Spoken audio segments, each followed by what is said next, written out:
Every Era presents The Rulers of England. Episode 5. King Ethelred. Our character for today, Ethelred, was born in the year 837. He was the fourth son of King Ethelwulf, with his oldest brother Ethelstan as the successor of his father. This meant that for Ethelred to become king, he must outlive his three older brothers, which seemed unlikely. Although in the year 852 his oldest brother Ethelstan passed away, this resulted in his second oldest brother Ethelbald becoming the new successor, slowly giving Ethelred the possibility of becoming king. After Ethelred's mother died in 855, his father King Ethelwulf passed away 3 years later in 858. This resulted in Ethelred's oldest living brother Ethelbald to become king. Then, 1 year later in 859 he had his first son with Wulfrida, which he named this son Ethelhelm. Luckily for Ethelred, his brother's reign was short-lived and King Ethelbald passed away in 860. This led to his last oldest brother Ethelbert becoming king. But once again, this was only short-lived too, and in 865 his brother King Ethelbert passed away, finally leading to our character of today, Ethelred, becoming king. Ethelred. Unfortunately for King Ethelred, his reign began with danger. The legendary Viking leader Ragnar Lothbrok was killed by the king of Northumbria. This resulted in Ragnar's sons preparing a mighty force named the Great Heathen Army. The Heathen Army began their terror by landing in East Anglia in 865, and subduing the kingdom. The Heathen Army then marched into Northumbria and conquered the kingdom in 867.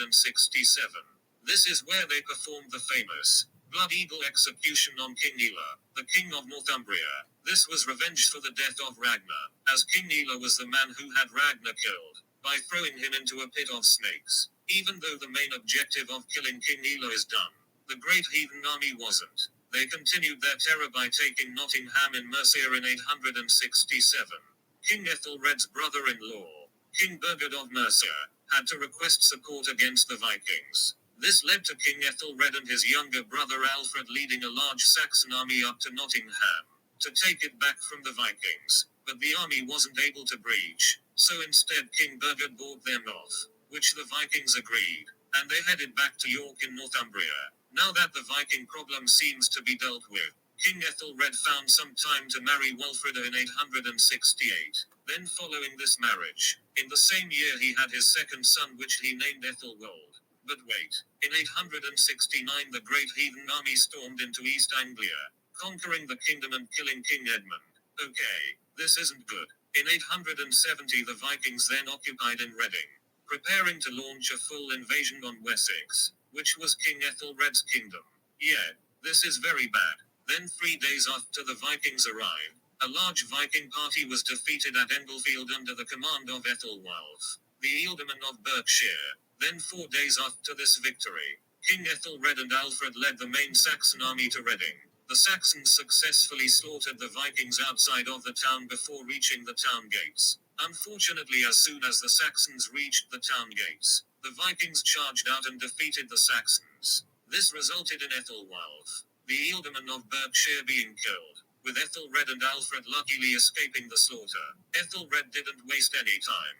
So 4 days after this loss he met the Vikings at King's Standing Hill, where the Vikings strategically waited at the top of the ridge, using the high ground. After the Vikings divided their force into two, King Ethelred copied this maneuver, where Ethelred's force faced the Viking kings, and Alfred's force faced the Viking earls. This battle was a huge victory for the Saxons as they defeated the Vikings, whilst also killing 5 Viking earls and King Bagseg. Although, it didn't stay well for long, as 2 weeks later the Vikings defeated Ethelred's army at the Battle of Basing.